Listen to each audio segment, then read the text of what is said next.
Hippolyta, our nuptial hour draws on apace. 4 happy days bring in another moon. But, oh, methinks, how slow this old moon wanes. 4 days will quickly steep themselves in night. 4 nights will quickly dream away the time. And then the moon, like to a silver bow, new bent in heaven, shall behold the night of our solemnities. Hippolyta, I wooed thee with my sword, and won thy love doing thee injuries. But I will wed thee in another key, with pomp, with triumph, and with reveling. Happy be Theseus, our renowned Duke. Thanks, good Aegeus. What's the news with thee? Full of vexation come I with complaint against my child, my daughter Hermia. Stand forth, Demetrius. My noble lord, this man hath my consent to marry her. Stand forth, Lysander. This man hath bewitched the bosom of my child. Thou, Lysander, thou hast given her rhymes and interchanged love tokens with my child. With cunning hast thou filched my daughter's heart, and turned her obedience, which is due to me, to stubborn harshness. And my gracious Duke, be it so she will not hear before your grace consent to marry with Demetrius. I beg the ancient privilege of Athens. As she is mine, I may dispose of her, which shall either be to this man or to her death, according to our law, immediately provided in that case. What say you, Hermia? Be advised, fair maid, Demetrius is a worthy gentleman. So is Lysander. In himself he is. But, in this kind, wanting your father's voice, the other must be held the worthier.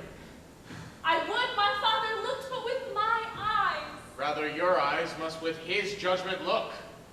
I do entreat your grace to pardon me. I know not by what power I made bold, nor how it may concern my modesty, in such a presence here to plead my thoughts. But I beseech your grace, that I may know the worst that may befall me in this case if I refuse to wed Demetrius. Either to die the death, or to abjure forever the society of men. Therefore, fair Hermia, question your desires, know of your youth, examine well your blood, whether if you yield not to your father's choice, you can endure the livery of a nun. So will I grow, so live, so die, my lord, ere I will yield my virgin patent up unto his lordship, whose unwished yoke my soul consents not to give sovereignty. Take time to pause, and by the next new moon, the sealing day betwixt my love and me, for everlasting bond of fellowship, upon that day either prepare to die for disobedience to your father's will, or else to wed Demetrius as you would, or on Diana's altar to protest for austerity and single life. Relent, sweet Hermia, and Lysander, yield thy crazed title to my certain right. You have her father's love, Demetrius. Let me have Hermia's, do you marry him? Scornful Lysander, true he hath my love, and what is mine, my love shall render him, and she is mine, and all of my right of her I do estate unto Demetrius. I am, my lord, as well derived as he, as well possessed. My love is more than his. My fortunes every way is fairly ranked, if not with vantage, as Demetrius. And, which is more than all these boasts can be, I am beloved of beauteous Hermia. Why then should not I prosecute my right? Demetrius, I'll avouch it to his head, made love to Nader's daughter Helena, and won her soul. And she, sweet lady, dotes, devoutly dotes in idolatry, upon this spotted and inconstant man. I must confess that I have heard so much, and with Demetrius thought to have spoke thereof, but being over full of self-affairs, my mind did lose it. But, Demetrius, come, and come, Aegeus, you shall go with me. I have some private schooling for you both. For you, fair Hermia, look you arm yourself to fit your fancies to your father's will, or else the law of Athens yields you up, which by no means we may extenuate to death or to a vow of single life. Come, my Hippolyta, what cheer, my love? Demetrius and Aegeus go along. I must employ you in some business against our nuptial and confer with you with something nearly that concerns yourselves. With duty and desire we follow you.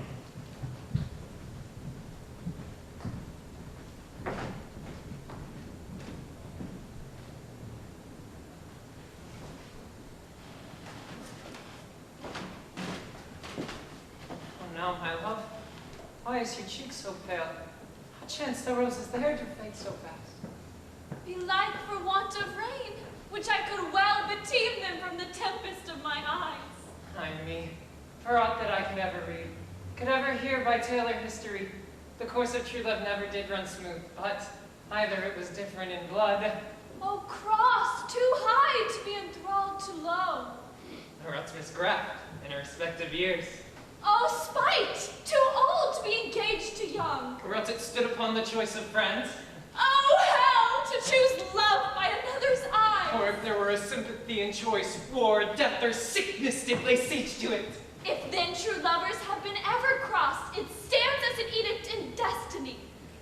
Then let us teach our trial patience, because it is a customary cross, as due to love as thoughts and dreams and sighs, wishes and tears, poor fancy's followers. A good persuasion. Therefore, hear me, Hermia. I have a widow aunt, a dowager of great revenue, and she hath no child. From Athens is her house, remote 7 leagues, and she respects me as her only son. There, gentle Hermia, may I marry thee. And to that place, the sharp Athenian law cannot pursue us. If thou lovest me, then steal forth thy father's house tomorrow night, and in the wood, a league without the town, where I did meet thee once with Helena to do observance to a morn of May.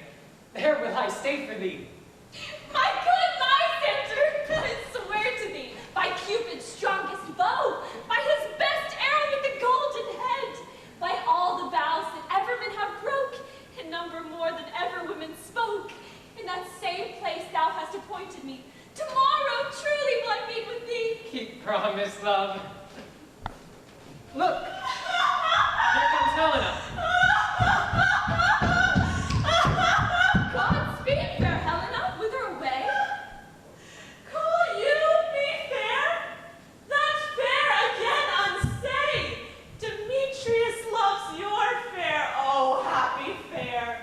Your eyes are lodestars, and your tongue sweet air, more tunable than lark to shepherd's ear when wheat is green, when hawthorn buds appear. Sickness is catching, oh, were favor so yours would I catch, fair Hermia, ere I go. My ear should catch your voice, my eye your eye, my tongue should catch your tongue's sweet melody. Were the world mine, Demetrius being baited, the rest I'd give to be to you translated. Oh, teach me how you look, and with what art you sway the motion of Demetrius's heart. I frown upon him, yet he loves me still.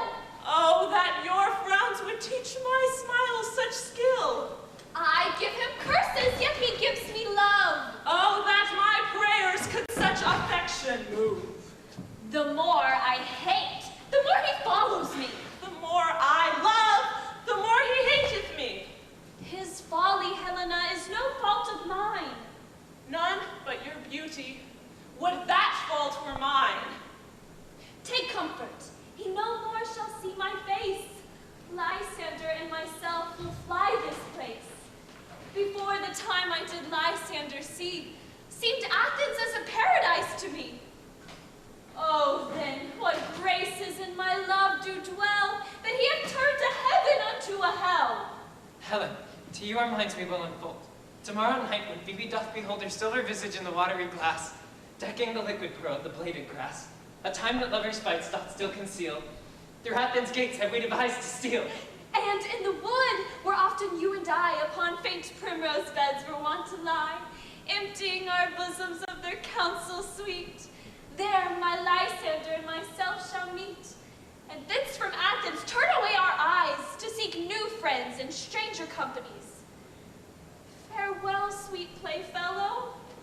Pray thou for us, and good luck grant thee thy Demetrius. Keep word, Lysander.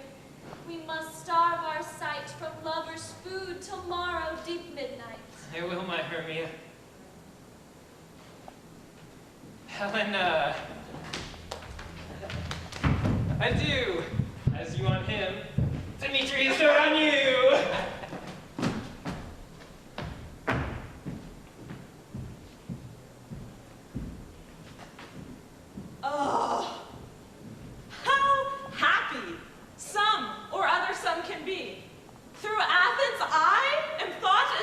she? But what of that? Demetrius thinks not so.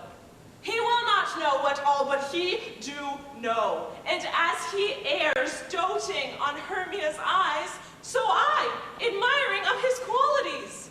Things base and vile, fold in no quantity, love can transpose to form and dignity. Love looks not with the eyes, but with the mind, and therefore is winged Cupid painted blind. Nor hath love's mind of any judgment taste, wings and no eyes figure unheedy haste. And therefore is love said to be a child, because in choice he is so oft beguiled. As waggish boys in games themselves forswear, so the boy love is perjured everywhere. For ere Demetrius looked on Hermia's eye, he hailed down oaths that he was only mine. And when this hailsome heat from Hermia felt, so he dissolved, and showers of oaths did melt. I will go tell him of fair Hermia's flight. Then to the wood will he tomorrow night pursue her, and for this intelligence, if I have thanks, it is a dear expense. But herein mean I to enrich my pain, to have his sight thither and back again.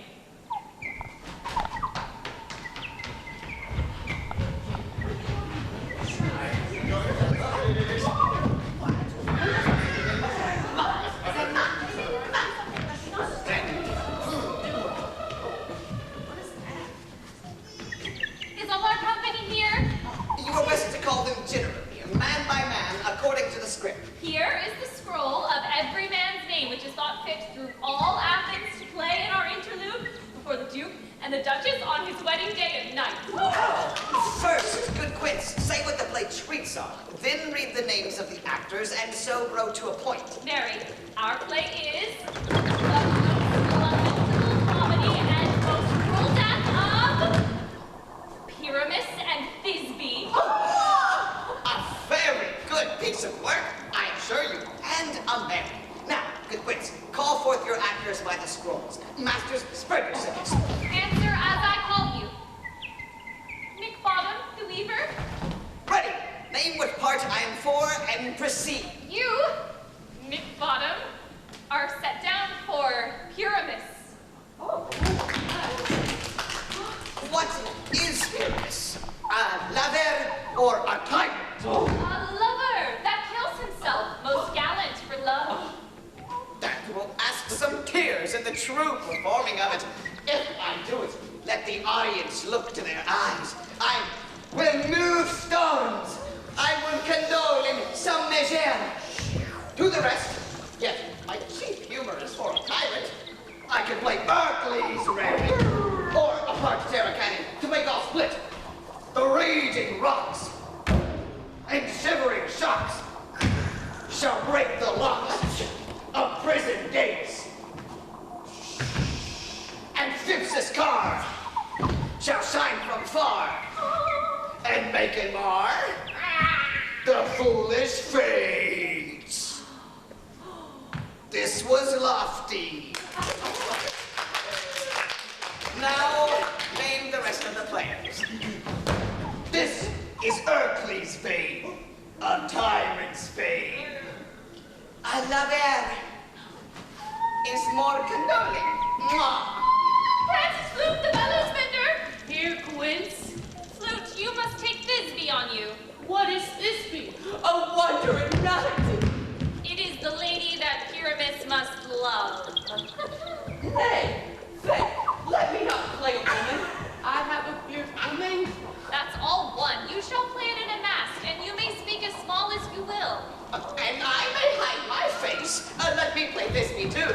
I'll speak in a monstrous little voice. Thisbe! Thisbe!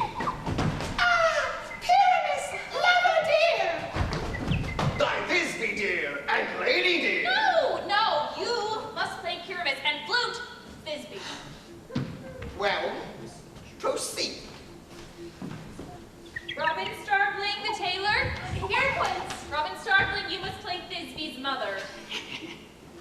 Snout, the tinker. Here, Quince. You, Pyramus' father. Myself, Thisbe's father.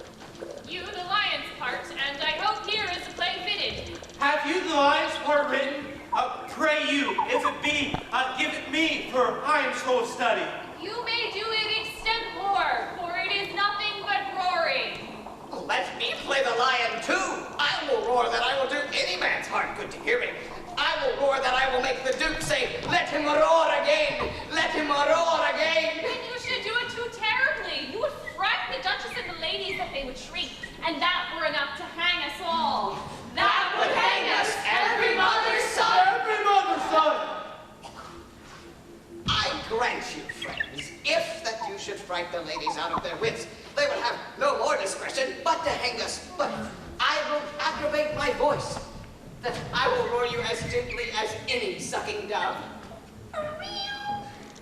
I will roar you and twirl any nightingale.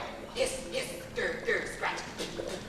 You can play no part with Pyramus, for Pyramus is a sweet-faced man, a proper man, as one shall see in a summer's day, a most lovely, gentleman-like man. Therefore, you must needs play Pyramus. Well, I will undertake it. What beard were I best to play it in? Why, what you will.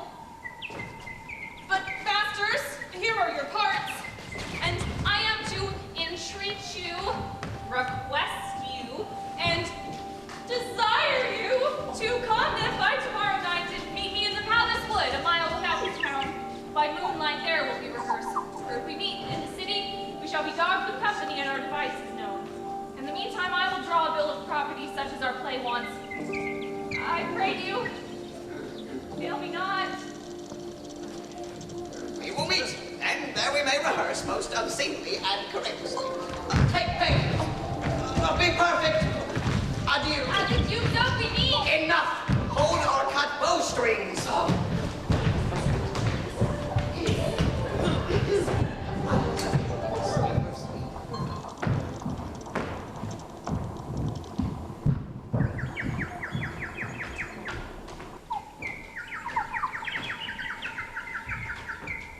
How now, spirit? Whither wander you? Over hill, over dale, through bush, through briar, over park, over pale, through flood, through fire. I do wander everywhere, swifter than the moon's sphere.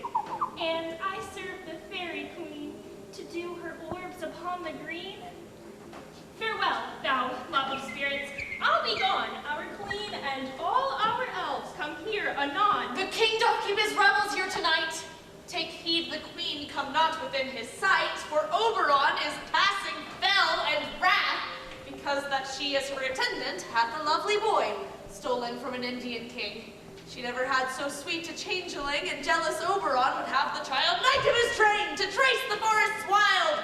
But she perforce withholds the loved boy, crowns him with flowers, and makes him all her joy, and now they never meet, in grove or green, by fountain clear, or spangled starlight sheen, but they do swear that all their elves for fear creep into acorn cups and hide them there.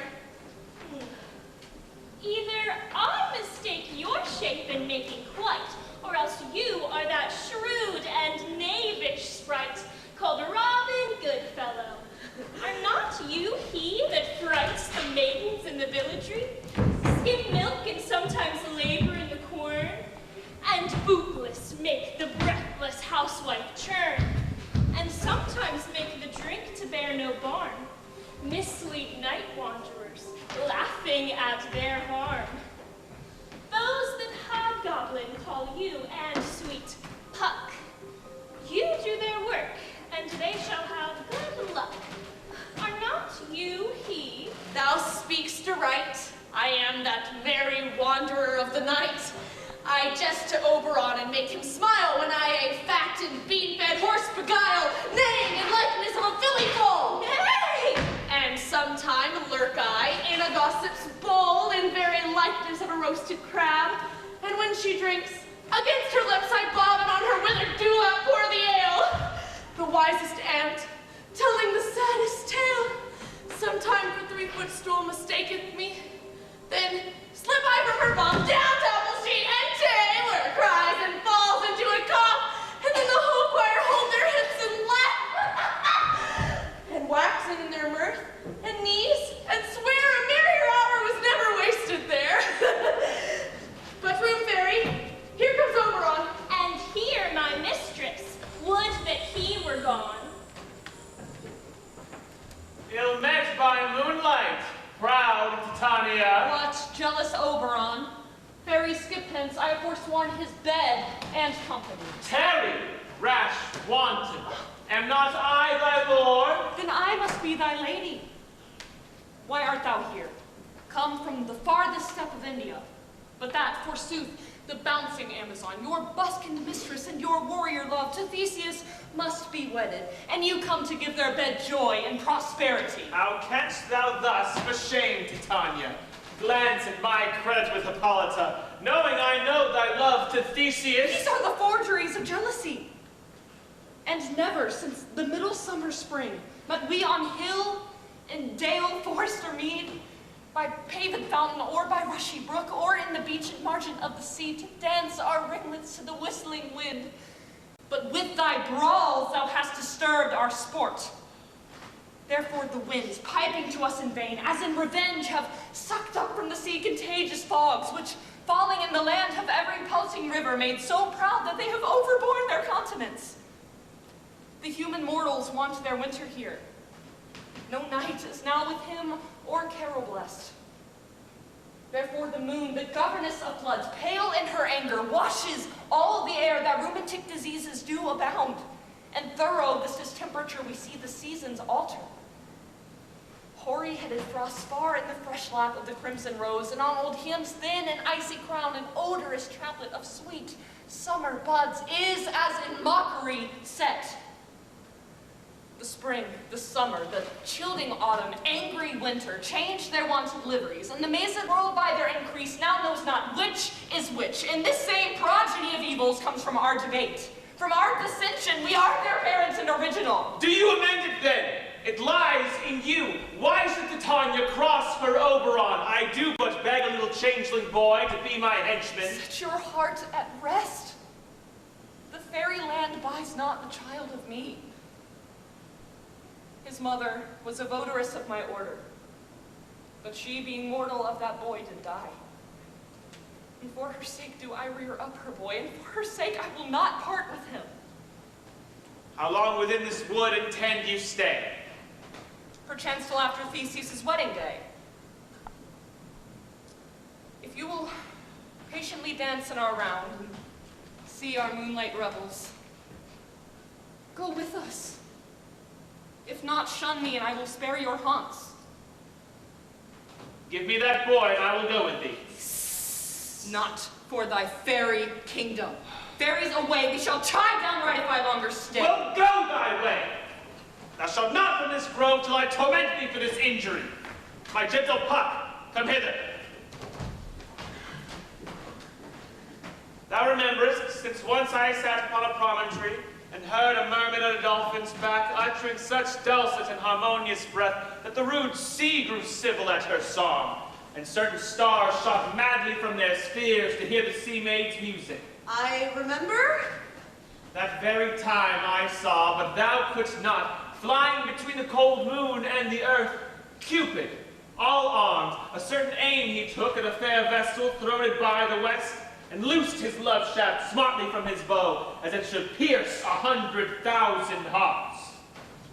That I might see young Cupid's fiery shaft quenched in the chaste beams of the watery moon, and the imperial votaress passed on in maiden meditation, fancy-free. Yet marked I where the bolt of Cupid fell, and fell upon a little western flower, before milk white, now purple with love's wound, and the maidens call it love in idleness. Fetch me that flower, the herb I shewed thee once. The juice of it on sleeping eyelids laid will make or man or woman madly dote upon the next live creature that it sees. Fetch me this herb, and be thou here again, ere Leviathan can swim a league. I'll put a girdle round about the earth in 40 minutes. Having once this juice, I'll watch Titania when she is asleep, then drop the liquor of it in her eyes. The next thing then she waking looks upon, be it lion or bear or wolf or bull, on meddling monkey or on busy ape. She shall pursue it with the soul of love. Ere I take this charm from off her sight, as I can take it with another herb, I'll make her render up her page to me. But who comes here? I am invisible, and I will overhear their conference. I love thee not, therefore pursue me not. Where is Lysander and fair Hermia? The one I'll slay, the other slayeth me. Thou toldst me they were stolen unto this wood, and here am I enrolled within this wood, because I cannot meet my Hermia. Hence, get thee gone and follow me no more. You draw me, you hard Yet you draw not iron, for my heart is true as steel. Leave you your power to draw, and I shall have no power to follow you. Do I entice you? Do I speak you fair? Or rather do I not, in plainest truth, tell you, I do not, nor I cannot love you? And even for that do I love you the more. I am your spaniel, and Demetrius, the more you beat me, I will fawn on you. Use me but as your spaniel. Spurn me, strike me, neglect me, lose me, only give me leave, unworthy as I am to follow you. What worser place can I beg in your love, and yet a place of high respect with me, than to be used as you use your dog? Attempt not too much the hatred of my spirit, for I am sick when I do look on thee. And I am sick when I look not on you. You do impeach your modesty too much to leave the city and commit yourself into the hands of one that loves you not, to trust the opportunity of night and the ill counsel of a desert place with the rich worth of your virginity. Your virtue is my privilege, for that it is not night when I do see your face. Therefore I think I am not in the night, nor doth this wood lack worlds of company for you, and my respect are all the world. Then how can it be said, I am alone when all the world is here to look on me? I'll run from thee and hide me in the brakes and leave thee to the mercy of wild beasts. The wildest hath not such a heart as you. Run when you will, the story shall be changed. Apollo flies and Daphne holds the chase. The dove pursues the griffin. The mild hind makes speed against the tiger. Bootless speed when cowardice pursues and valor flies. I will not stay thy questions. Let me go. Or, if thou follow me, do not believe that I shall do thee mischief in the woods. Aye, in the temple, in the town, in the fields, you do me mischief. By Demetrius, your wrongs do set a scandal on my sex. We cannot fight for love as men may do. We should be wooed, and we're not made to woo.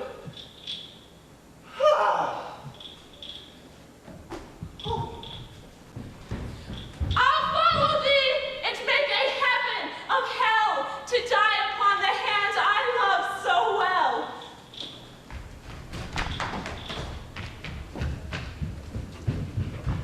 Very well, nymph. Ere he do leave this grove, thou shalt fly him, and he shall seek thy love. Hast thou the flower there? Welcome, wanderer. Aye, there it is. I pray thee, give it me.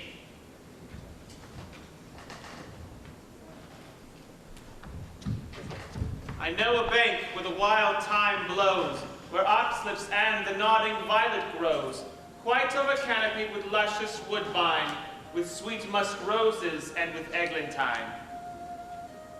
There sleeps Tanya, some time of the night, lulled in these flowers with dances and delight.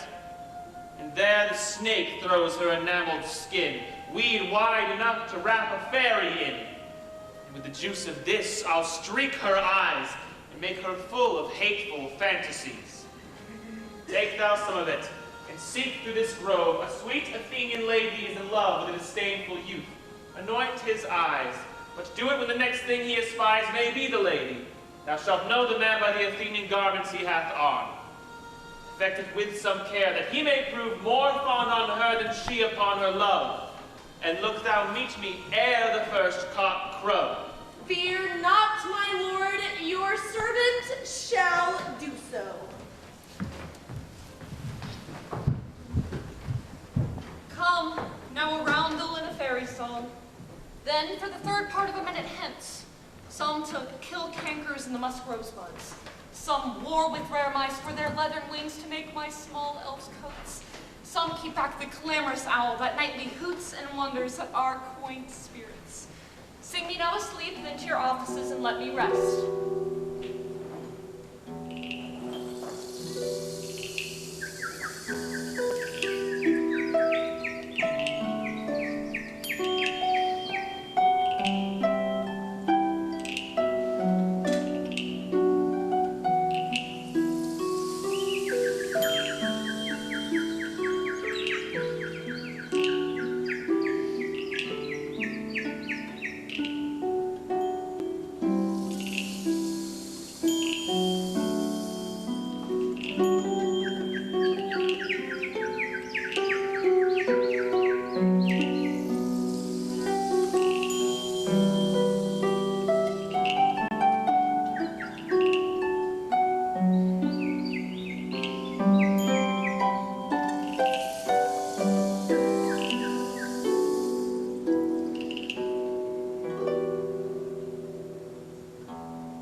thou dost wake, do it for thy true love take, love and languish for his sake.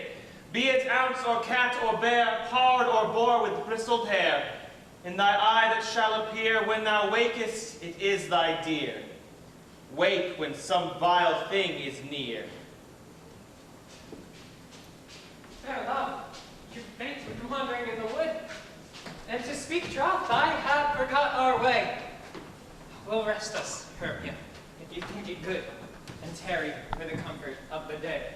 Be it so, Lysander. Find you out of bed, for I upon this bank will rest my head. One turf shall serve as pillow for us both. One bed, one heart, two bosoms, and one trough. Nay, good Lysander, for my sake, my dear, lie further off yet, do not lie so near. Take thee sense, sweet of my innocence. Love takes the meaning in love's conference. I mean that my heart unto yours is knit, so that but one heart we can make of it. Two bosoms interchained with an oath. So then, two bosoms and a single troth, then by your side no bedroom me deny. For lying so, Hermia, I do not lie. Lysander riddles very prettily.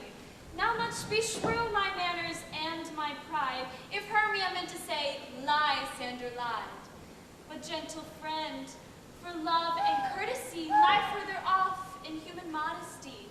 Such separation, as may well be said, becomes a virtuous bachelor and a maid. So far be distant, and good night, sweet friend. Thy love ne'er alter to thy sweet life end. Amen, amen. To that fair prayer say I.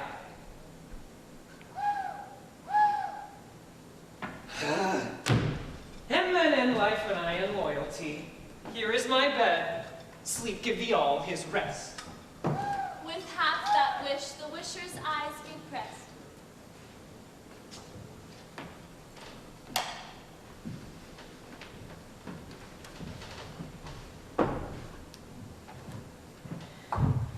Through the forest have I gone, but Athenian found I none on whose eyes I might approve this flower sports and stirring love. Night and silence. Who is here? Weeds of Athens he doth wear. This is he my master said despised the Athenian maid. And hear the maiden, sleeping sound of the dank and dirty ground. Pretty soul. She durst not lie near this black wall, this guilt courtesy. Churl, upon thy eyes I throw all the power this charm doth owe. When thou wakes, let love forbid sleep his seat on thy eyelid. So, awake when I am gone, for I must now to Oberon. Stay, though thou kill me, sweet Demetrius! I charge thee hence, and do not haunt me thus. Oh, wilt thou darkly leave me? Do not so! Stay on thy peril. I alone will go. Oh, I am out of breath in this fond chase. The more my prayer, the lesser is my grace. Happy is Hermia, wheresoever she lies, for she hath blessed and attractive eyes. How came her eyes so bright? Not with salt tears, if so mine eyes are oftener washed than hers. No, no, I am as ugly as a bear. For beasts that meet me do run away for fear, therefore no marvel though Demetrius do as a monster fly in my presence thus. What wicked and dissembling glass of mine made me compare with Hermia's fiery eye? But who is here?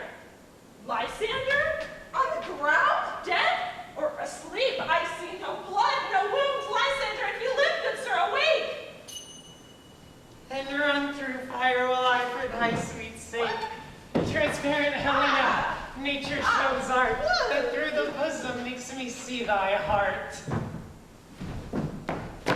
Where is Demetrius? How bitter word is that vile name to perish on my sword? Do not say so, Lysander. Say not so. What though he love your Hermia? Lord, what though? Yet Hermia loves you still, therefore be content.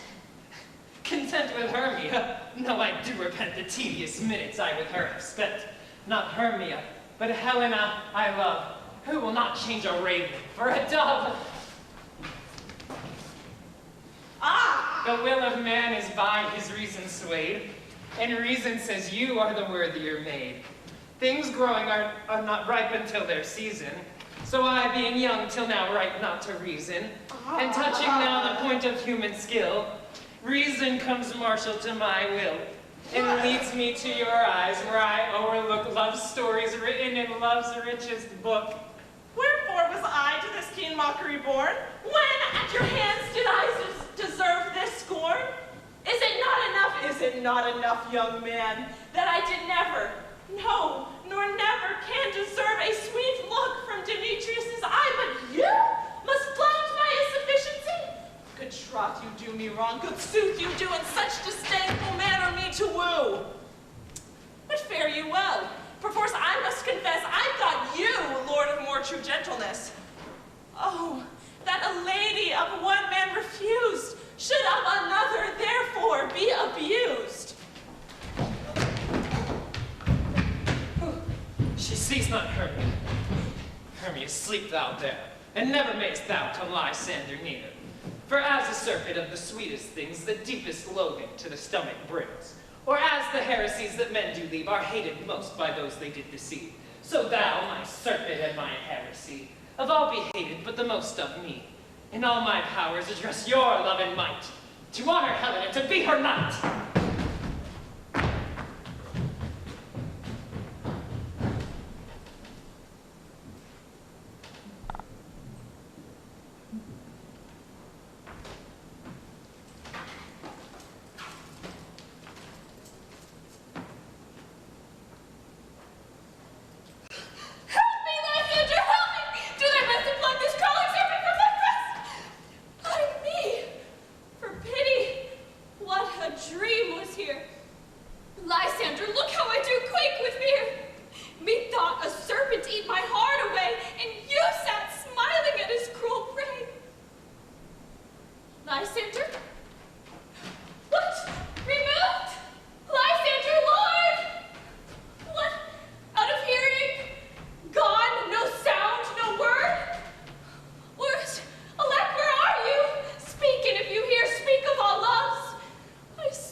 And he himself speak through, saying thus, or to the same effect, ladies, or fair ladies, I would wish you, or I would request you, or I would entreat you not to fear, not to tremble, my life for yours.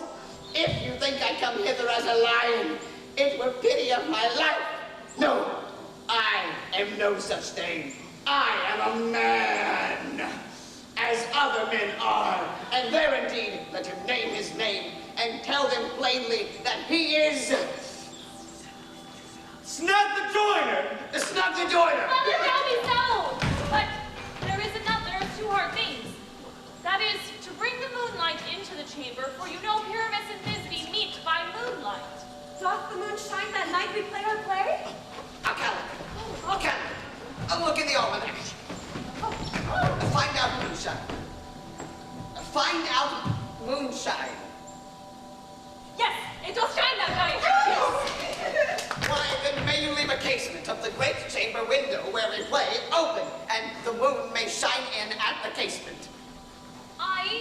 Or else, one must come in with a lanthorn and a bush of thorns and say she comes to disfigure or to present the person of moonshine. Then there is another thing. We must have a wall in the great chamber, for Pyramus and Thisbe says the story to talk through the chink of a wall. You can never bring in a wall. What say you, Bottom? Someone or other must present wall, and let her have some plaster, or some loam, or some rough cast about her to signify wall, and let her hold her fingers thus, and through that cranny shall Pyramus and Thisbe whisper. If it may be, then all is well. Come, sit down, every mother's son and recursive parts. Pyramus, you begin. When you have spoken your speech, enter into that break, and so everyone, according to his cue. What pimping homespuns have we swaggering here so near the cradle of the fairy queens? What? A play tour? I'll be an auditor, an actor too, perhaps, if I see cause. Speak, Pyramus. Thisbe, stand forth. Thisbe, the flowers of odious savor sweet. Odors. Odors, savor sweet, so hath thy breath, my dearest Thisbe dear. But hark, a voice, stay thou but here a while, and by I will to thee appear. Stranger Pyramus than airplane here. Must I speak now? Aye, Mary, must you, for you must understand he goes but to see a noise that he heard and is to come again. Most radiant Pyramus, most lily white of hue, of color like the red rose on triumphant briar, as true as horse that yet would never tire. I'll meet thee, Pyramus, at any stew. Kindness to man? Why, you must not speak that yet. That you answer to Pyramus. You speak all your parts at once, cues and all. Pyramus, enter! Your cue is past. It is never tire. Oh, as true as horse that yet would never tire.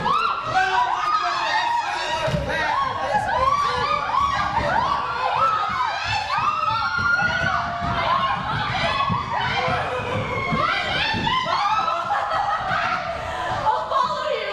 I'll lead you about a round. Through bog, through bush, through brake, through briar. Sometime a horse I'll be. Sometime a hound, a hog, a headless bear. Sometime a fire, and neigh, and bark, and grunt, and roar, and burn like horsehound, hog, bear. Fire at every turn.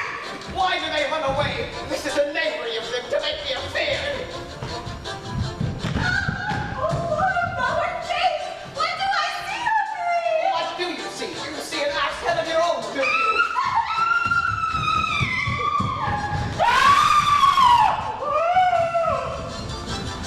Bless me, Bottom, bless me. Now we're translated. I see their knavery. This is to make an ass of me, to fight me if they could, but I will not sever this place. Do what they can. I will walk up and down here, and I shall sing, that they may hear I am not afraid. The so cock so black of hue with orange tawny bill, the throstle with his notes so true, the wren little quail. What angel wakes me from my flowery bed? The finch, the sparrow, and the lark, the plain song to the grave, whose note full many a man doth mark and dares not answer nay. For indeed, who would set his wit to so foolish a bird? Who would give the bird the lie, though he cry, cuckoo never so? Oh, I pray thee, gentle mortal, sing again. Mine ear is much enamored of thy note. So is mine eye enthralled to thy shape. And thy fair virtue's force perforce doth move me on the first view to say, to swear I love thee. Methinks, mistress, you should have a little reason for that. And yet, to say the truth, reason and love keep little company together nowadays. Thou art as wise as thou art beautiful. Not so, neither. But if I had wit enough to get out of this wood, I have enough to serve mine own turn. Out of this wood do not desire to go. Thou shalt remain here whether thou wilt or no. I am a spirit of no common rate. The summer still doth tend upon my state. And I do love thee. Therefore go with me, I'll give thee fairies to attend on thee. And they shall fetch thee jewels from the deep and sing while thou unpressed flowers dost sleep. And I will purge thy mortal grossness so that thou shalt like an airy spirit go. Peas blossom, cobweb, moth, mustard seed, and firefly. Ready. And I. And I. And I. And I. Where shall we go? Be kind and courteous to this gentleman. Hop in his walks and gambol in his eyes. Feed him with apricots and dewberries, with purple grapes, green figs, and mulberries. The honey bags steal from the humble bees, and for night tapers crop their waxen thighs and light them at the fiery glowworm's eyes, to have my love to bed and to arise, and pluck the wings from painted butterflies to fan the moonbeams from his sleeping eyes.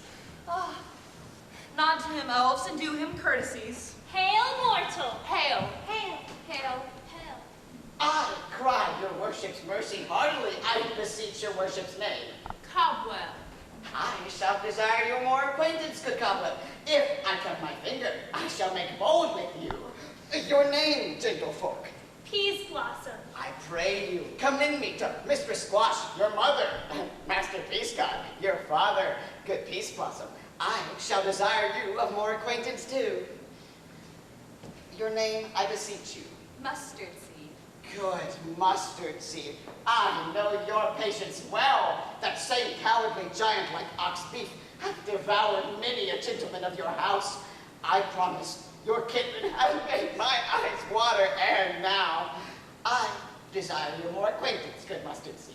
Come, wait upon him, lead him to my bower. The moon, methinks, looks with a watery eye, and when she weeps, weeps every little flower, lamenting some enforced chastity. Tie up my love's tongue, bring him silently. I wondered if Tanya be awake, then what it was that next came in her eye, which she must dote on in extremity. Here comes my messenger. How now, mad spirit? What night rule now about this haunted grove? My mistress with a monster is in love! Near to her close and consecrated bower, when she was in her dull and sleeping hour, a crew of pattens, rude mechanicals that worked for bread upon Athenian stalls, were met together to rehearse a play intended for great Theseus' nuptial day. The shallowest thick skin of that barren sort, who Pyramus presented in their sport, forsook his scene and entered in a break. When I did him at this advantage take, and as his knoll I fixed on his head, anon his Thisbe must be answered. And forth my mimic comes, when they him spy, so at his sight away his fellows fly. I led them on in this distracted fear, and left sweet Pyramus translated there, when in that moment, so it came to pass, Titania waked and straightway loved an ass. This falls up better than I could devise. But hast thou yet latched the Athenian's eyes with the love juice as I did bid thee do? I took him sleeping, that is finished too, and the Athenian woman by his side, that when he wake, of force she must be eyed. Stand close, this is the same Athenian. This is the woman, but not this the man. Oh, why rebuke you him that loves you so?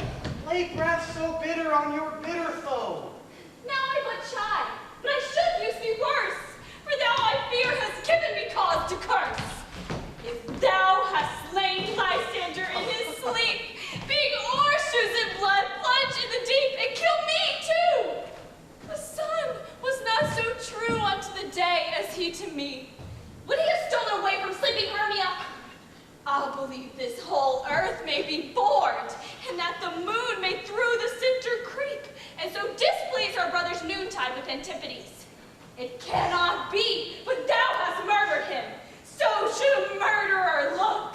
So dead, so grim. So should the murdered look, and so should I, pierced through the heart with your stern cruelty.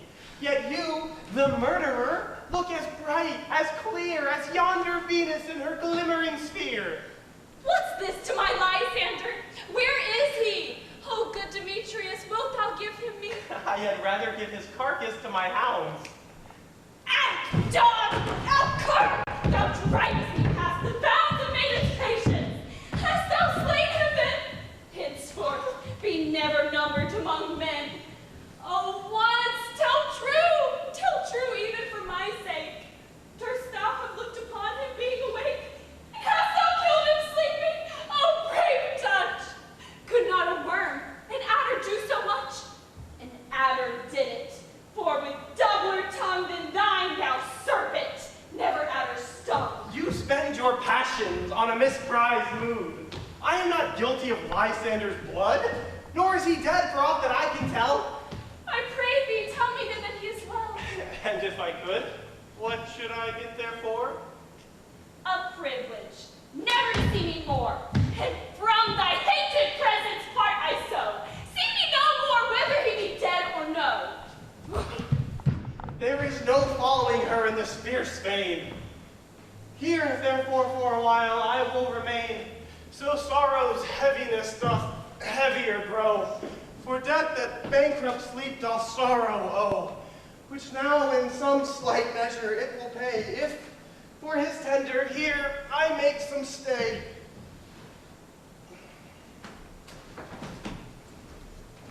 What hast thou done? Thou hast mistaken quite, and laid the love juice on some true love sight.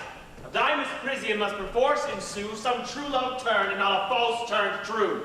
Then fate o'errules that one man holding troth, a million fail, confounding oath on oath. About the wood go swifter than the wind, and Helena of Athens look thou find. All fancy sick she is, and pale of cheer, with sighs of love that cost the fresh blood dear. By some illusion see thou bring her here, I'll charm his eyes against she do appear. I go. Look how I go, swifter than arrow from the Tartar's bow. Pew, pew, pew, pew. Flower of this purple dye, hit with Cupid's archery, sink an apple of his eye. When his love he doth espy, let her shine as gloriously as the Venus of the sky.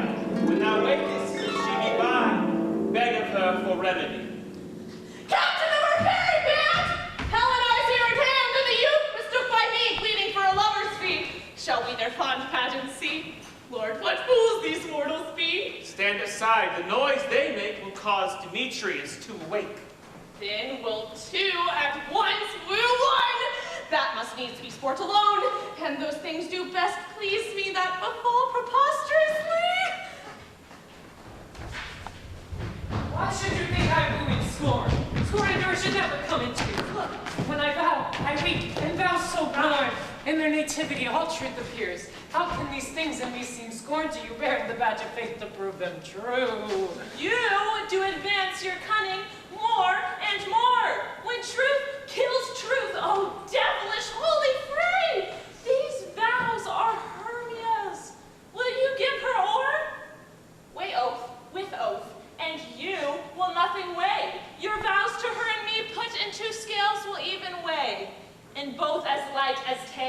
had no judgment when to her I swore. Nor none in my mind. Now you give her a war. Demetrius loves her, and he loves not you. Oh, Helena, goddess, nymph, perfect, divine, to what, my love, shall I compare thine eye? Crystal is muddy.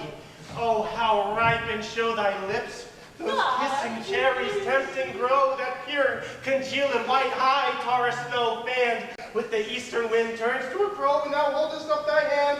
Oh, let me kiss this princess of pure whiteness, seal of bliss. Oh, spite! Oh, hell! I see you all are bent to set against me for your merriment. If you were civil and knew courtesy, you would not do me thus much injury. Can you not hate me, as I know you do, but you must join in souls to mock me too? If you were men, as men you are in show, you would not use a gentle lady so. To vow and swear and super praise my parts when I am sure you hate me with your hearts.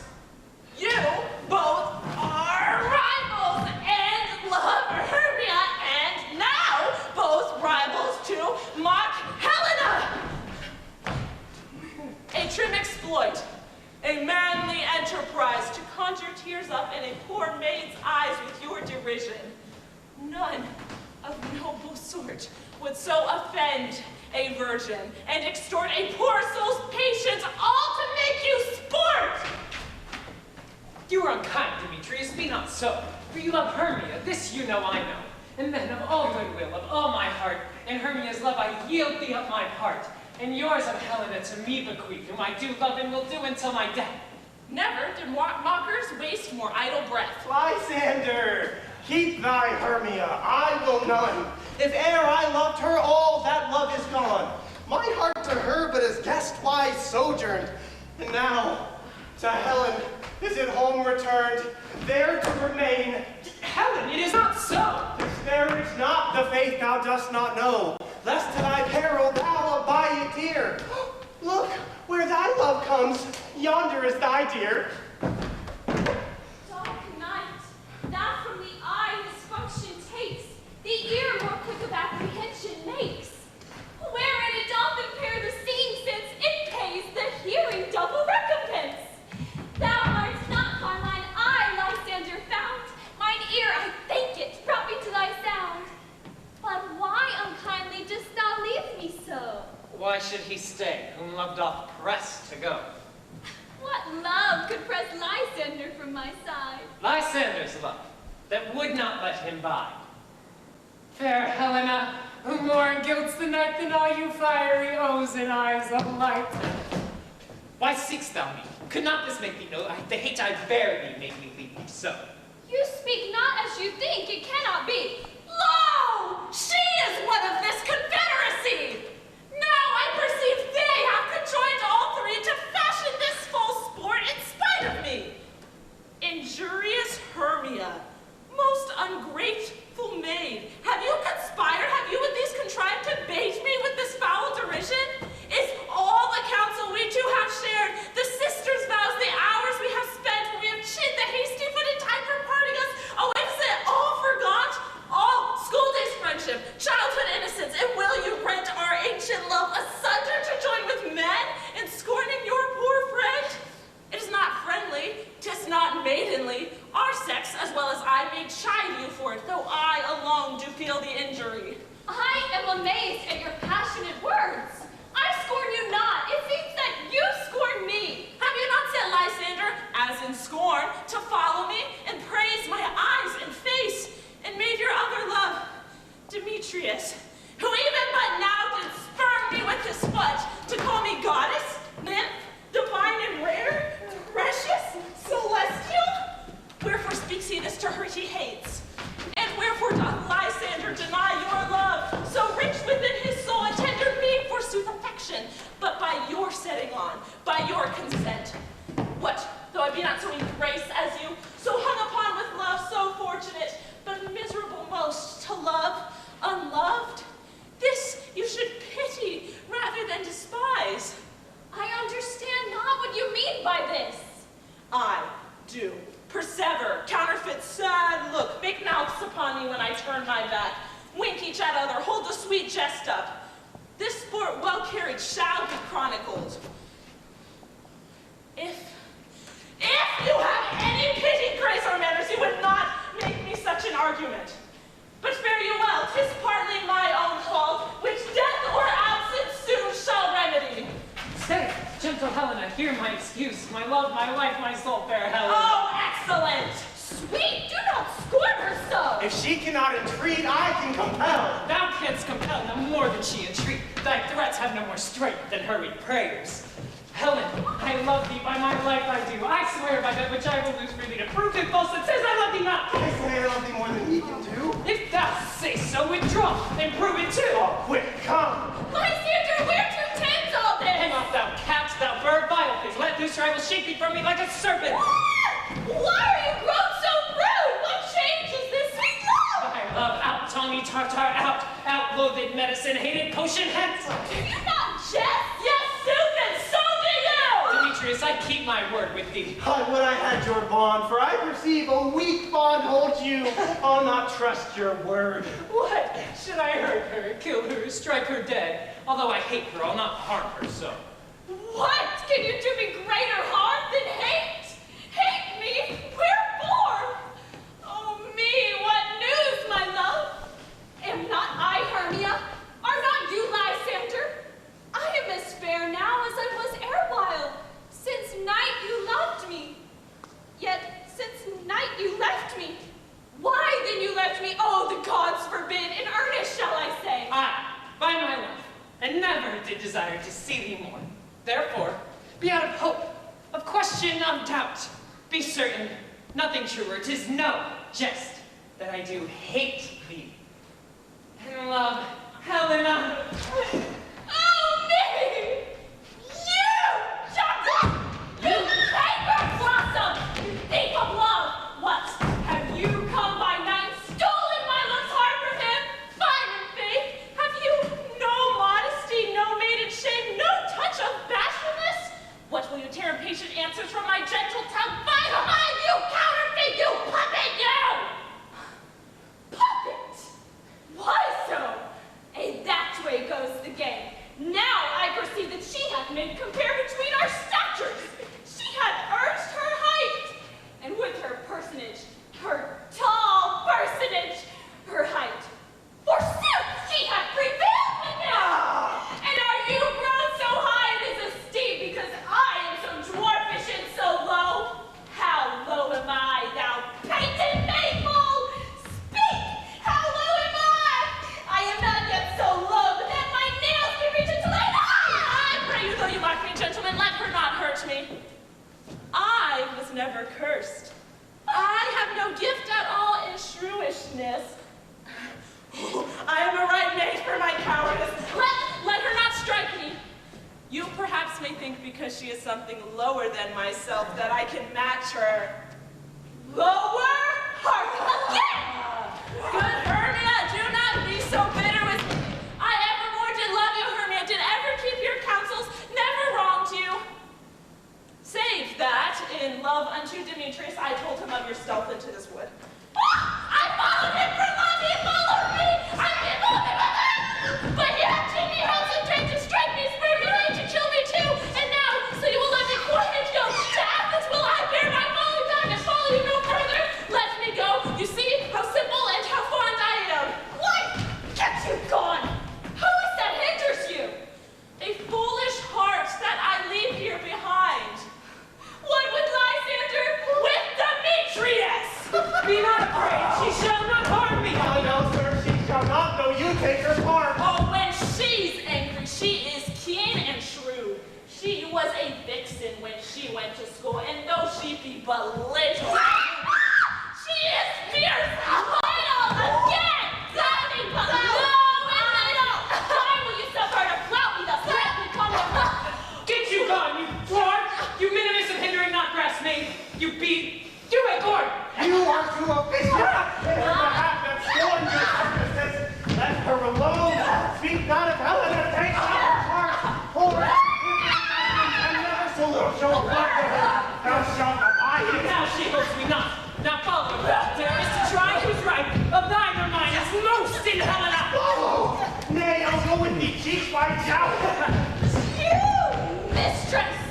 All this coil is long of you. Nay, go not back.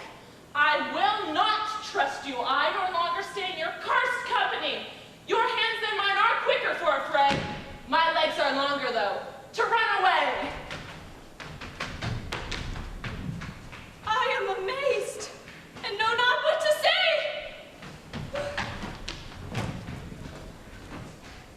This is thy negligence. Still thou mistakest, or else commits thy knaveries willfully. Believe me, King of Shadows, I mistook.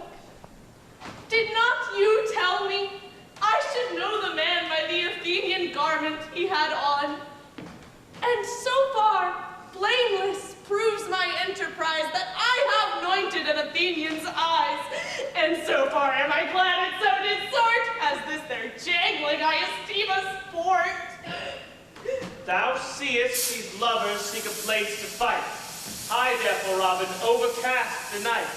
The starry welkin cover thou anon with drooping fog as black as Acheron. And lead these testy rivals so astray as one come not within another's way. Like Lysander, sometime frame thy tongue and stir Demetrius up with bitter wrong.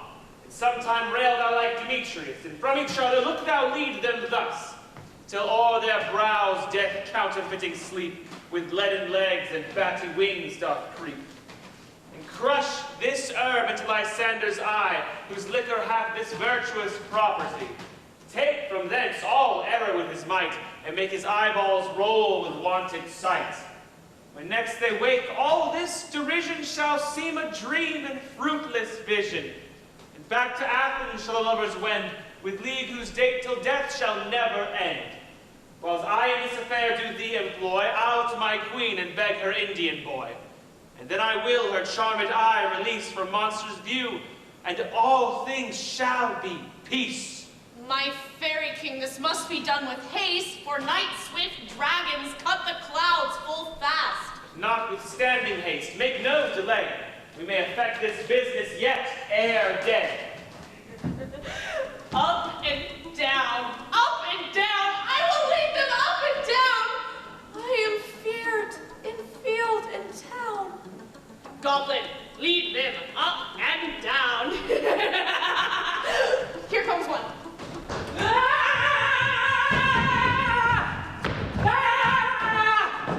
Where art thou, proud Demetrius? Speak thou now. Here, villain, drawn and ready. Where art thou? I will be with thee straight. Follow me then to plainer ground. Lysander, speak again, thou runaway, thou coward, art thou fled? Speak, in some bush, where dost thou hide thy head? Thou coward! Art thou riding into the stars, telling the bushes that thou lookst for wars and wilt not come? Come, recreant, come thou child, I'll whip thee with a rod. Use the wild and draw the sword on me. Yea, art thou there? Follow my voice, we'll try no manhood here.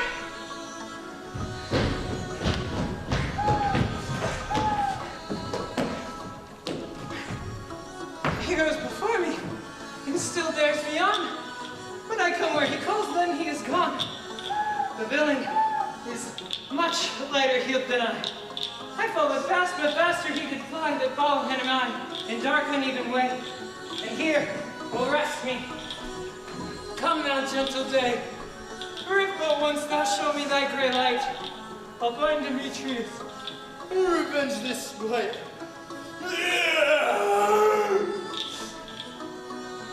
Ho, ho, ho, coward, why comest thou not?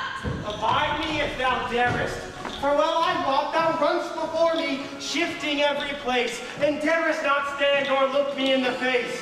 Where art thou now? Come hither, I am here. Nay, thou mockest me. Thou shalt buy this dear if ever I thy face by daylight see. Now go thy way.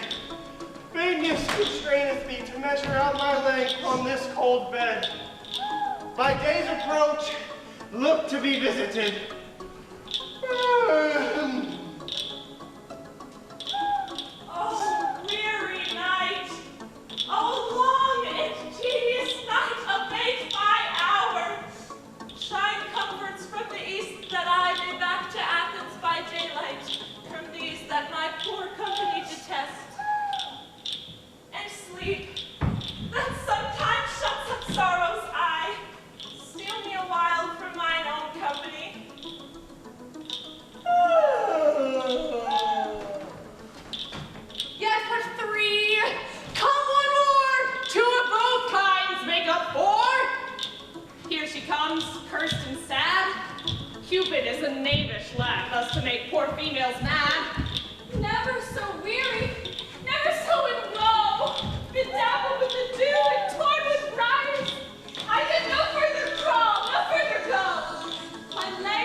On the ground, sleep sound.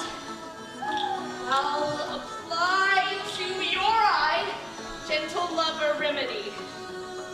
When thou wakest, thou takest true delight in the sight of thy former lady's eye. And the country proverb known that every man should take his own in your waking shall be shown. Jack shall have Jill, naught shall go ill. The man shall have his mare again, and all shall be well.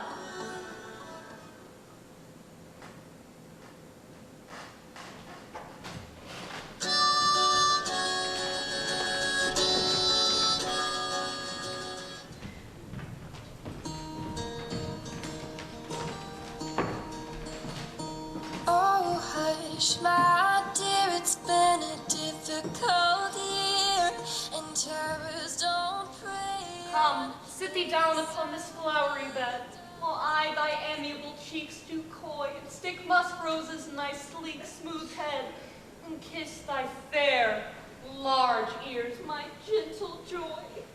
Where's Peace Blossom? Ready? Scratch my head, Peace Blossom. Oh, where's Monsieur Cobweb? Ready? Monsieur Cobweb, good Monsieur. Get you your weapons in your hand, and kill me a red-hipped humblebee on top of a thistle. And good Monsieur, bring me the honey bag. Do not fret yourself too much in this action, Monsieur. And good Monsieur, have a care the honey bag break not.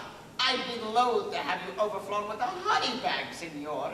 Oh, where's Monsieur Mustard Seed? Ready? Monsieur Mustard Seed, give me your leaf. I pray you, leave your courtesy, good Monsieur. What's your will? Nothing but to help Peace Blossom to scratch. I must to the barber's, Monsieur, for methinks I am marvelous hairy about the face, and I am such a tender ass that if my hair do but tickle me, I must scratch. What, wilt thou hear some music, my sweet love? I have a reasonable good ear in music. Let's have the tongs and the bones. Or say, sweet love, what thou desirest to eat. Truly, I'm like a provender. I could munch a good dry oats. Methinks I have a great desire to a bottle of hay. Good hay, sweet hay, hath no fellow. I have a venturous fairy that shall seek the squirrel's hoard and fetch thee new nuts.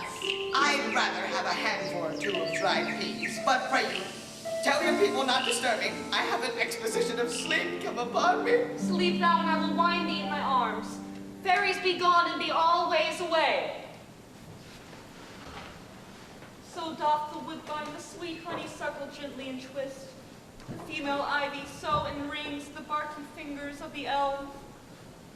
Oh, how I love thee, how I dote on thee. Welcome, good Robin. Seest thou this sweet sight?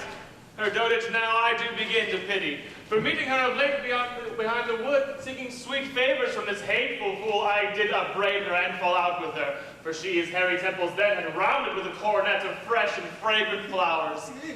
When I had at my pleasure taunted her, and she in mild terms begged my patience, I then did ask of her her changeling child, which straight she gave me, and her fairy sent to bear her to my bower in fairyland. Now I have the boy, I will undo this hateful imperfection of her eyes. And, gentle Puck, take this transformed scalp from off the head of this Athenian swain, that he awaking when the other do may all to Athens back again repair, and think no more of these night's accidents, but as the fierce vexation of a dream. But first, I will release the fairy queen. Be as thou wast wont to be, see as thou wast wont to see, Dian's bud or Cupid's flower hath such force and blessed power. Now, Titania, wake you, my sweet queen. Oh, my Oberon, what visions have I seen? Methought I was enamored of an ass. There lies your love. Oh, how came these things to pass? Oh, how mine eyes do loathe his visage now. Silence a while. Robin, take off this head. Titania, music call, and strike more dead than common sleep of all these 5 descents. Music call, music such as charmeth sleep. Now and now wake with thine own fool's eyes peep. Sound music. Come, my queen, take hands with me, and rock the ground whereon these sleep sleepers be.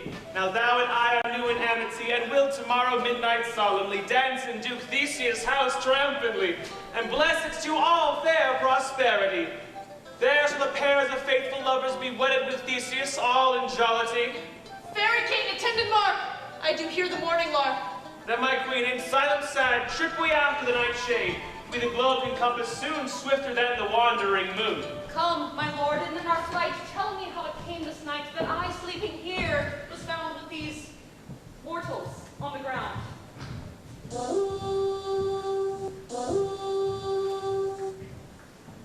Go, one of you, find out the forester, for now our observation is performed, and since we have devoured of the day, my love shall hear the music of my hounds.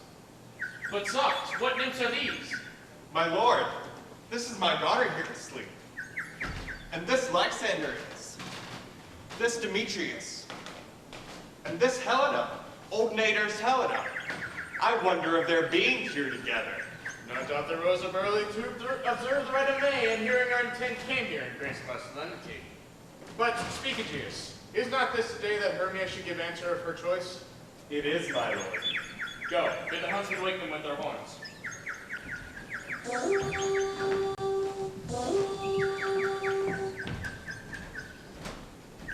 Good morrow, friends. St. Valentine is past. Begin these wood birds. What's a couple now? Pardon, my lord? I pray you all stand up. I know you two are rival enemies. How comes this gentle conquered in the world, that hatred is so far from jealousy, to sleep by hate and fear no enmity? My lord, I shall reply amazedly. Half sleeping, half awake, but as yet I swear I cannot truly say how I came here. But as yet, for as I think, for truly would I speak, and now do I bethink me, so it is. I came with Hermia hither. Our intent was to be gone from Athens, where we might, without peril of the Enough! Enough, my lord, you have had enough. I beg the law upon his head. They would have stolen away, they would, Demetrius, thereby to have defeated you and me. You of your wife, and me of my consent that she should be your wife. My lord, fair Helen told me of their stealth, of this their purpose hither to this wood, and I, in theory, hither followed them. Fair Helen had fancy following me. But, my good lord, I wot not by what power, but by some power it is. My love to Hermia, melted as the snow, seems to me now as the remembrance of an idol god, which in my childhood I did dote upon. And all the faith, the virtue of my heart, the object and the pleasure of mine eye, is only Helena. To her, my lord, was I betrothed ere I saw Hermia. But like in sickness did I loathe this food, but as in health come to my natural taste. Now I do wish it, love it, long for it, and will forevermore be true to it. Fair lovers, you are fortunately met. Of this discourse we more will hear anon. Aegeus, I will overbear your will. For in the temple by and by, with these couples shall eternally be knit. And for the morning now something worn, our purpose hunting shall be set aside. Away with us to Athens, 3 and 3. We'll hold a feast in great solemnity. Come, Hippolyta. These things seem small and undistinguishable. Methinks I see these things with parted eye, when everything seems double. So methinks. And I have found Demetrius like a jewel, mine own and not mine own. Are you sure that we are awake? It seems to me that yet we sleep, we dream. Do not you think the Duke was here and bid us follow him? Yes, and my father. And Hippolyta. And he did bid us follow to the temple. Why then we are awake. Let's follow him, and by the way, let us recount our dreams.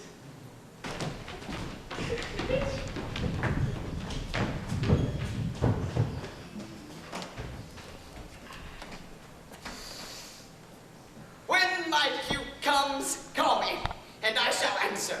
My next is most fair Pyramus. Hi-ho! Quince, the flute, the bowsman, snout, the tinker, starveling. God's my life stolen hence and left me asleep. I have had a most rare vision. I have had a dream. Past the wit of man to say what dream it was. Man is but an ass if you go about to expound this dream. Me thought I was. There is no man can tell what. Me thought I was, and me thought I had. But man is but a patched fool if he will offer to say what me thought I had. The eye of man hath not heard. The ear of man hath not seen. Man's hand is not able to taste. His tongue to conceive, nor his heart to report what my dream was. I will get Quince to write a ballad of this dream. It shall be called Bottom's Dream, because it hath no bottom. And I shall sing it in the latter end of the play before the Duke. Peradventure, to make it more gracious, I will sing it at her death.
All compact. One sees more devils than vast hell can hold. That is the madman. The lover, all is frantic, sees Helen's beauty in a brow of Egypt. The poet's eye, in fine frenzy rolling, doth glance from heaven to earth, from earth to heaven. And as imagination bodies forth the forms of things unknown, the poet's pen turns them to shapes and gives to airy nothing a local habitation and a name. Such tricks has strong imagination, that if it would but apprehend some joy, it comprehends some bringer of that joy. Or on the night, imagining some fear, how easy is a bush supposed to bear? But all the story of the night told over, and all their minds transfigured so together, more witnesses and fancies images, and grows to something of great constancy, but howsoever strange and admirable. Here come the lovers, full of joy and mirth. Joy, gentle friends, joy and fresh days of love accompany your hearts. More than to us, wait in your royal walks, your board, your bed. Come now, what masks, what dances shall we have, to wear away this long age of 3 hours between our after supper and bedtime? Where is our usual manager of mirth? What revels are in hand? Is there no play to ease the anguish of a torturing hour? Call Illustrate.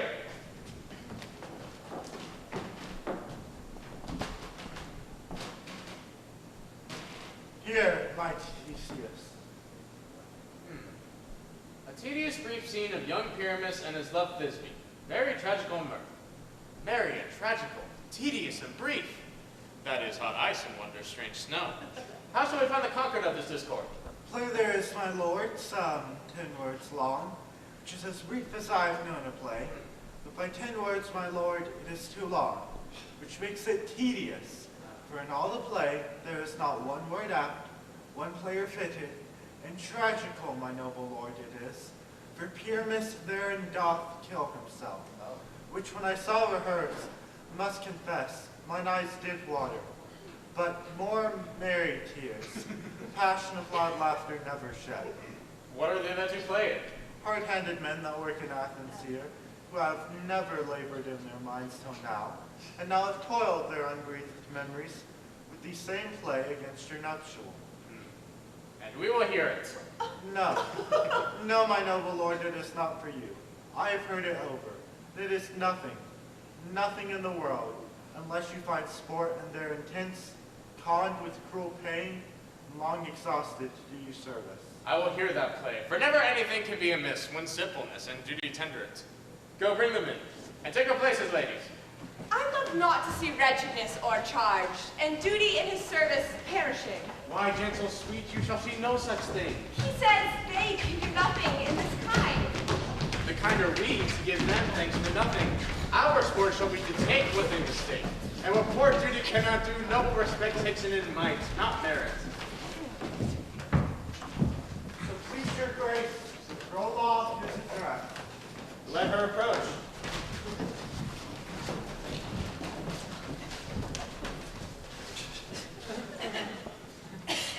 We have been. It is with our good will that you should think we. Louder!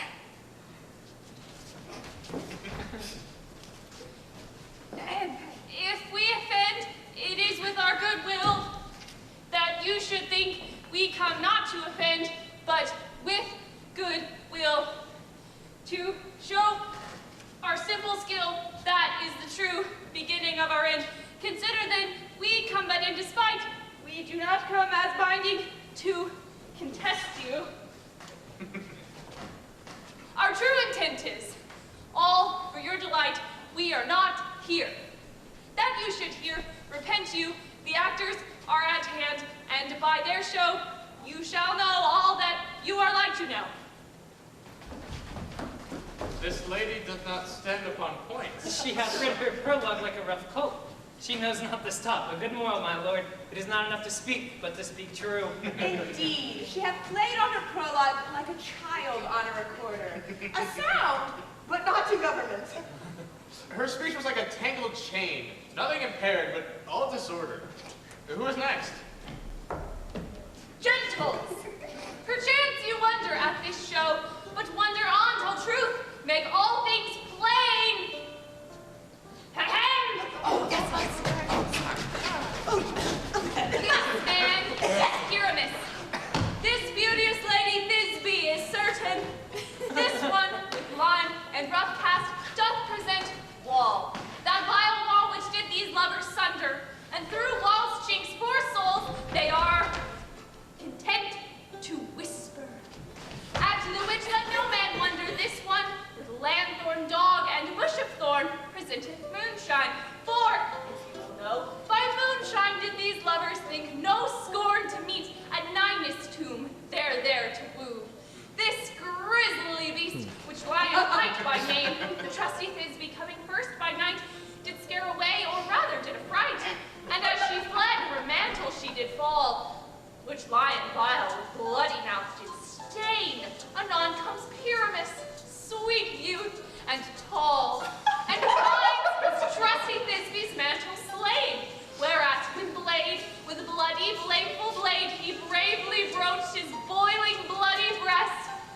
Thisbe tarrying in mulberry shade, his dagger drew and died.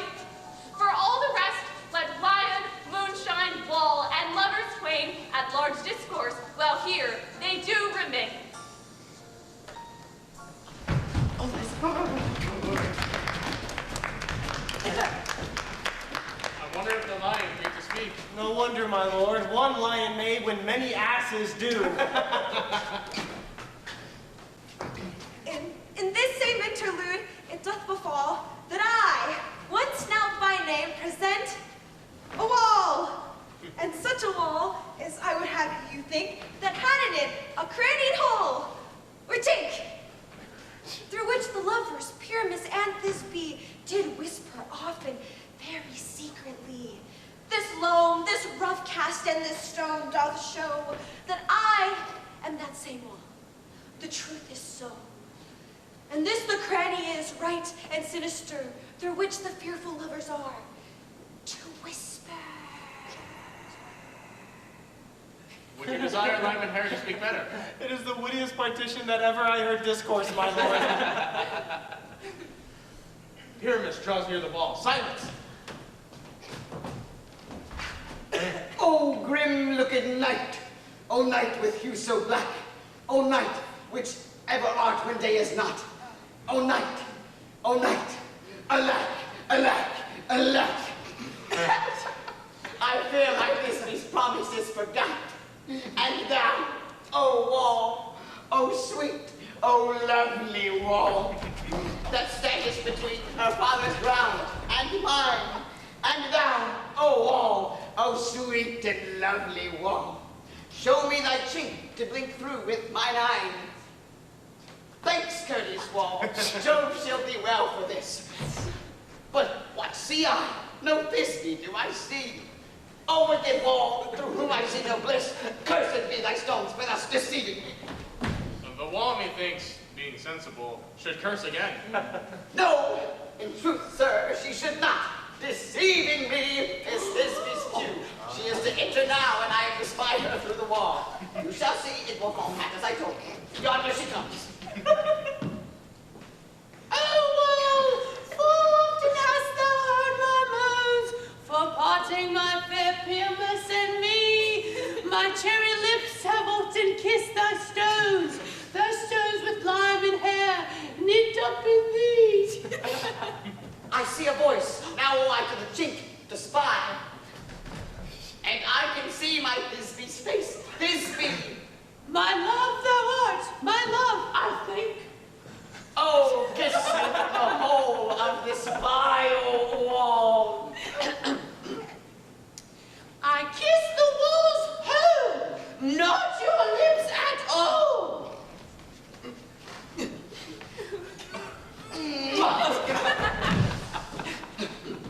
Wilt thou admonish to meet me straightway? Time life, time death, I come without delay.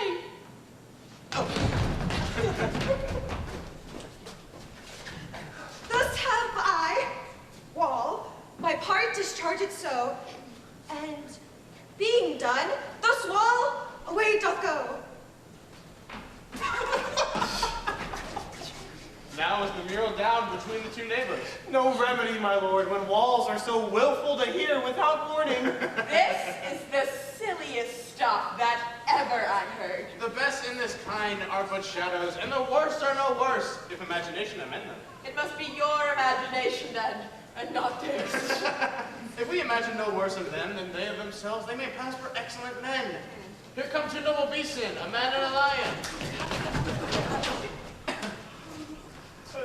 You, ladies, you, whose gentle hearts do fear the smallest monstrous mouse that creeps on floor, may now perchance both quake and tremble here, when lion rough and wildest rage doth roar. Then know that I, one snug the joiner, am a lion fell, or else no lion's damn. For if I should as lion come and strife into this place, 'twere pity on my life. A very gentle beast of a good conscience. The very best of a beast, my lord, that e'er I saw. This lanthorn doth the horned moon present. Myself the man and the moon do seem to be. This greatest error of all the rest. The man should be put into the lanthorn. How is it else the man in the moon? She dares not come there for the candle, for you see, it is already in snuff. I'm weary of this moon. Which she would change. It appears by her small light of discretion that she is in the wane. But yet, in courtesy, in all reason, we must stay the time. Proceed, moon. All that I have to say is to tell you that the lanthorn is the moon, I the man in the moon, this thorn bush my thorn bush, and this dog my dog. Why then all these should be in the lanthorn, for all these are in the moon. But silence, here comes Thisbe. This is old Minnie's tomb. Where is my love?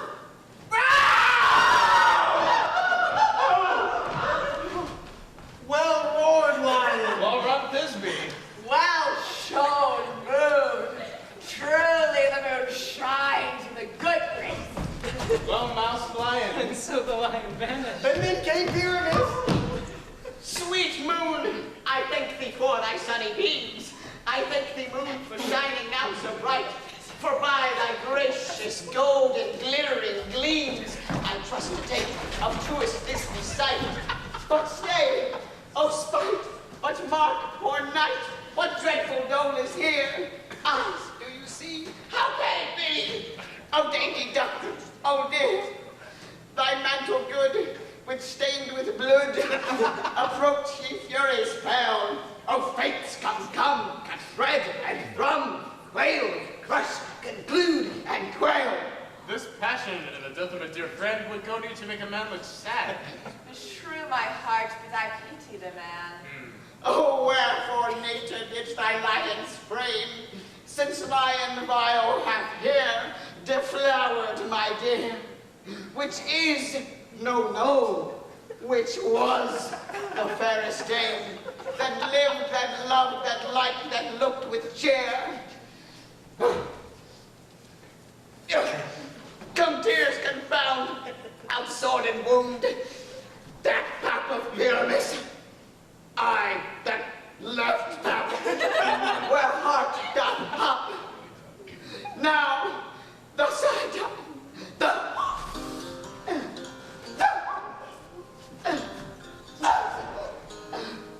now am I dead, now am I fled, my soul is in the sky.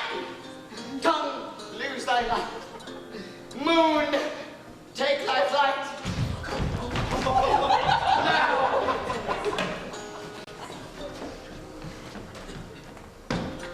Die! Die! Die!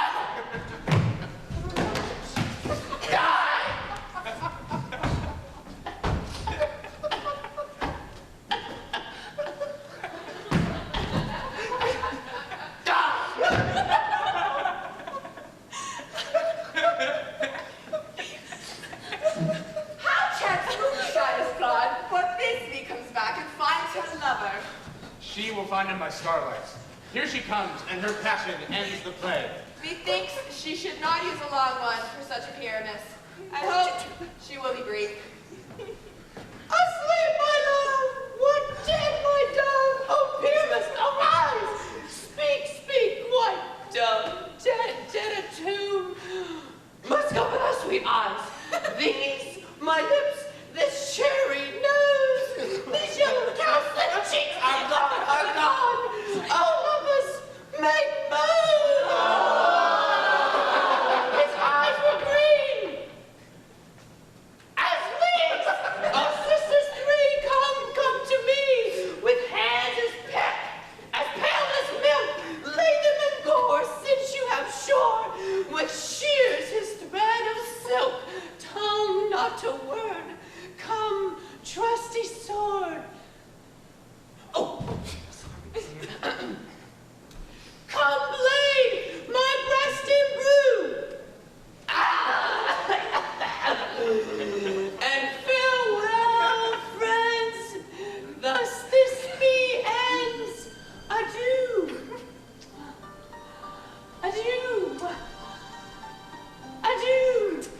Oh.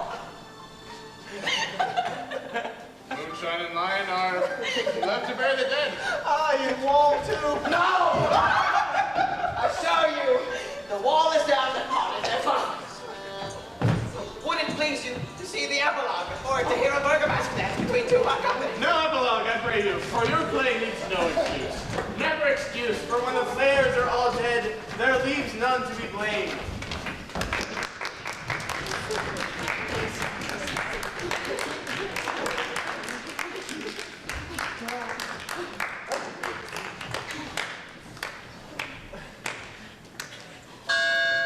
The iron tongue of midnight hath told 12. Lovers to bed, 'tis almost fairy time. I fear we shall outsleep the coming morn as much as we this night have overwatched.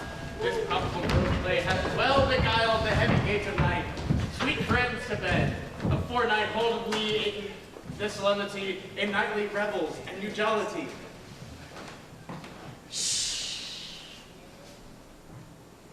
Now, it is the time of night that the graves all gaping wide, everyone lets forth his sprite in the churchway paths to glide. And we fairies that do run by the triple Hecate's team from the presence of the sun, following darkness like a dream now are frolic. Not a mouse shall disturb this hallowed house. I am sent with broom before to sweep the dust behind the door. Through the house give gathering light, by the dead and drowsy fire. Every elf and fairy sprite hop as light as bird from briar, and this ditty after me sing and dance it trippingly. First rehearse your song by rote, to each word a warbling note. Hand in hand with fairy grace will we sing and bless this place.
bride bed will we, which by us shall blessed be, and the issue there create ever shall be fortunate.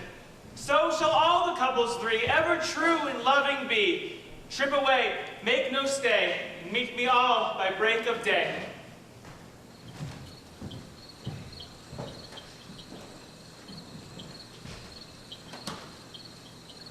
If we shadows have offended, think but this, and all is mended, that you have but slumbered here while these visions did appear, and this weak and idle theme, no more yielding, but Gentles, do not reprehend.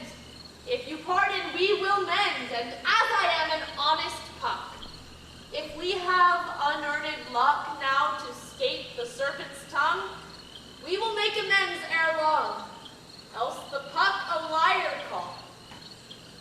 So good night unto you all. Give me your hands if we be friends, and Robin shall restore amends.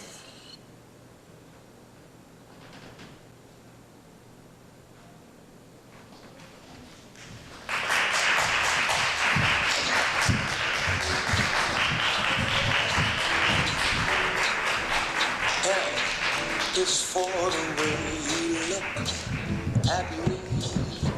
Oh, it's for the only one I see.